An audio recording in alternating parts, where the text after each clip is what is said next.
అస్సలాము అలైకుం వరహమతుల్లాహి వబర్కాతు. స్ఫూర్తి టీవీ ప్రేక్షకులకు స్వాగతం. దాస్యం అనే అంశము మీ ముందు చెప్తున్నాను. ఇమామ్ ఇబ్న్ తైమియా రహమతుల్లాహి అలైహి రాసినటువంటి పుస్తకం ద్వారా అల్లాహ్ సుబ్హానహు తఆలాను అందరికంటే ఎక్కువగా ప్రేమించటం అనే విషయమే అల్లాహ్ యొక్క స్వచ్ఛమైన దాస్యము.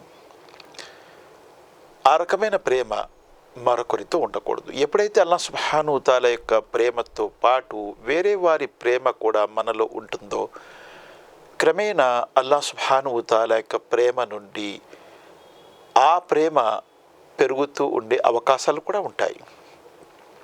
అందుకే అల్లాహ్ సుబ్హానహు తఆలా అంటున్నారు, విశ్వాసులు ఎక్కువగా నన్ను ప్రేమిస్తారు. వల్లదీన ఆమను అషద్దు హుబ్బన్ లిల్లాహ్. చూడండి, ఒక వ్యక్తి రాజకీయ నాయకుడు అవ్వాలనుకుంటాడు, అవ్వచ్చు, పొరపాటు కాదు. కానీ రాజకీయ నాయకుడు అవ్వాలి అనే విషయంలో ఆ కోరిక అల్లాహ్ సుబ్హానహు తఆలా యొక్క ప్రేమ కంటే ఎక్కువైనప్పుడు అల్లాహ్ సుబ్హానహు తఆలా యొక్క ఆరాధన, ఆయన ప్రేమ తగ్గుతూ అటుపక్క నాయకుడు అవ్వటానికి ఆ కోరికకు దాస్యమైపోతాడు. అయిపోయి ఇంకా మంచి చెడు, ధర్మము అధర్మము ఏమీ చూడకుండా ఆ దాస్యములో మునిగిపోతాడు.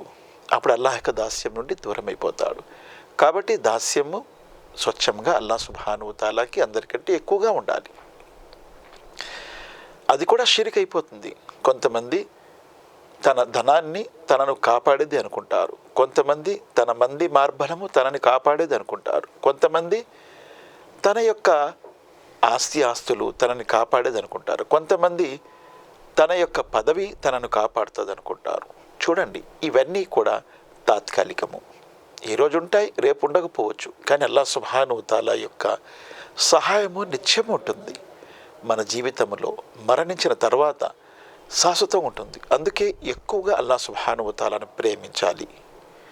అయితే అల్లాహ్ అందుకే ఒక ఆయత్ చెప్తున్నారు, సూరా నంబర్ 4 సూరా నిసా ఆయత్ నంబర్ 48.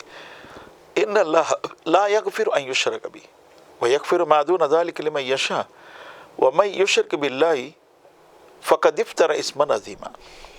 నిస్సందేహంగా అల్లాహ్ షిర్క్ అనే పాపాన్ని ఎన్నటికీ క్షమించడు. అది తప్ప ఇతర పాపాలని క్షమించగలడు. ఎవరైతే అల్లాహ్ సుబ్హానహు తఆలాతో పాటు వేరే వారిని భాగస్వాములుగా కలుపుతారో వారు అల్లాహ్పై గొప్ప అభాండను మోపారు. చూసారా, షిర్క్ అంటే ఏంటి? అల్లాహ్కు సరి సమానులుగా చేయటం. వేరేది ఏమైనా సరే. సూరే కహఫ్లో వస్తుంది, ఒక వ్యక్తి తన 2 తోటలను అల్లాహ్కు సరి సమానులుగా చేశాడు. అంటే తన దగ్గర ఉన్నటువంటి తోటలే సమస్తం అనుకున్నాడు. అవే నాకు అన్ని విధాల కాపాడుతాయి, ఉపయోగపడతాయి అనుకుంటాడు.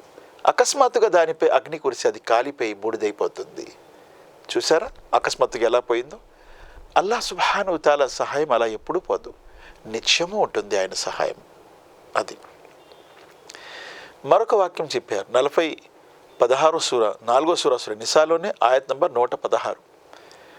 ఇన్నల్లాహ లా యగ్ఫిరు అన్ యుష్రక బిహి వ యగ్ఫిరు మా దూన జాలిక లిమన్ యషా వ మన్ యుష్రిక్ బిల్లాహి ఫఖద్ ضل ضلالا బయీదా. నిస్సందేహంగా అల్లాహ్ షిర్క్ అనే పాపాన్ని ఎన్నటికీ క్షమించడు. అది తప్ప ఇతర పాపాలని క్షమించగలడు. ఎవరైతే అల్లాహ్తో పాటు ఇతరులను భాగస్వాములుగా కలుపుతారో, షిర్క్ చేస్తారో, వారు అత్యంత దూరమైనటువంటి దుర్మార్గంలో పడిపోయారు. అంటే ఇక్కడ షిర్క్, భాగస్వామ్యం, అల్లాహ్తో సరి సమానం చేయటం అనేది అల్లాహ్ ఎన్నటికీ క్షమించడు. అది తప్ప ఇతర పాపాలను ఆయన క్షమించగలడు. చూసారా, ఎవరైతే ఆయనతో పాటు ఇంకో వేరే వారిని భాగస్వాములుగా కలుపుతారో దాన్ని షిర్క్ అంటారు. అది మాత్రం ఆయన ఎన్నటికీ క్షమించనంటున్నాడు. ఇక్కడ ఏం తెలుస్తుంది? దాస్యములో ఎప్పుడు కూడా ఇతరుల భాగస్వామ్యము కాకూడదు. అది అయినట్లయితే దానికి క్షమాపణ లేనేలేదు. మరి అలాగే 5వ సూరా సూరే మాయిదా ఆయత్ నంబర్ 72లో అల్లాహ్ అంటున్నారు, ఇన్నహు మన్ యుష్రిక్ బిల్లాహి ఫఖద్ హర్రమ అల్లాహు అలైహిల్ జన్నా. ఎవరైతే ఆయనతో పాటు ఇతరులను భాగస్వాములుగా, సహవర్తులుగా కల్పిస్తారో వారికి స్వర్గమే నిషిద్ధము, మరి వారి గమ్యము నరకమైపోతుంది. దాస్యములో వేరే వారి ఎవ్వరి ప్రమేయం కూడా ఉండకూడదు. కేవలం స్వచ్ఛంగా ఆయన దాస్యమే చేయాలి. అప్పుడే ముక్తి, మోక్షము, రక్షణ ఉంటుంది, లేకపోతే ఉండదు. తర్వాత మరొక వాక్యము సూర్య బహ్రా, సూరా నంబర్ 2, ఆయత్ నంబర్ 130 నుండి 132 వరకు. ومن يرغب عن ملة إبراهيم إلا من سفي نفسه ولقد اصطفيناه في الدنيا وإنه في الآخرة لمن الصالحين. వారికంటే అవివేకులు మరి ఇంకెవరుంటారు? ఇబ్రాహీం అలైహిస్సలాం వారి సంఘాన్ని, ఆయన పద్ధతిని తిరస్కరించే వారికంటే అవివేకులు మరి ఇంకెవరుంటారు? వలకద్ ఇస్తఫైనాహు ఫి దునియా, అల్లా ఇబ్రాహీంని ఈ లోకంలో కూడా ఎన్నుకున్నాడు. వైన్నహు ఫిల్ ఆఖిరతి లమిన స్వాలిహీన్, మరణానంతర జీవితము సజ్జనులలో ఆయన చేరినవాడు. కాబట్టి అదే మార్గంలో మేము కూడా నడుచుకోవాలి. ఏ మార్గము? ఇబ్రాహీం అలైహిస్సలాం వారు నడుచుకునే మార్గము. ఇది ఖాల లహు రబ్బు అస్లిం ఖాల అస్లమ్తు లిరబ్బిల్ ఆలమీన్.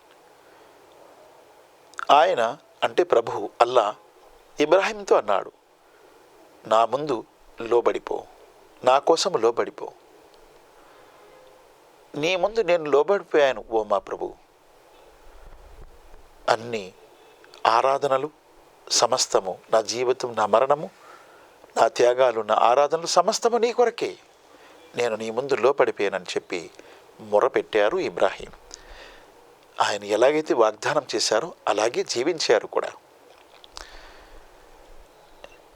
వవస్సా బిహా ఇబ్రాహీము బనీహి వ యాకూబ్ యా బనీ ఇన్నల్లాహ్ అస్తఫా లకుముద్దీన్ ఫలా తమూతున్న ఇల్లా వ అంతుం ముస్లిమూన్. ఇబ్రాహీం అలైహిస్సలాం వారు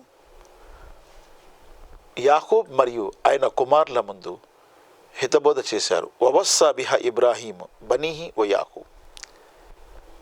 తన కొడుకులతో ఇబ్రాహీం ఏమన్నారు? మీరు చావకండి, కానీ ముస్లింగా చావండి. ఎవరన్నారు? ఇబ్రాహీం అలైహిస్సలాం వారు. అంటే మీ మరణం అవ్వకూడదు. ఒకవేళ మరణం అయితే ముస్లింగా, దైవ విధేయుడుగానే మీరు మరణించాలి. అప్పుడే మీకు ముక్తి, మోక్షము, రక్షణ ఉంది. స్వచ్ఛమైన దాసులు ఎప్పుడు కూడా దైవ విధేయతలోనే వారి మరణం అవుతుంది. అల్లా మనందరి మరణము కూడా దైవ విధేయతలోనే కలుగజేయుగాక. ఆమీన్. మిగిలిన విషయాలు తర్వాత భాగంలో వింటాం.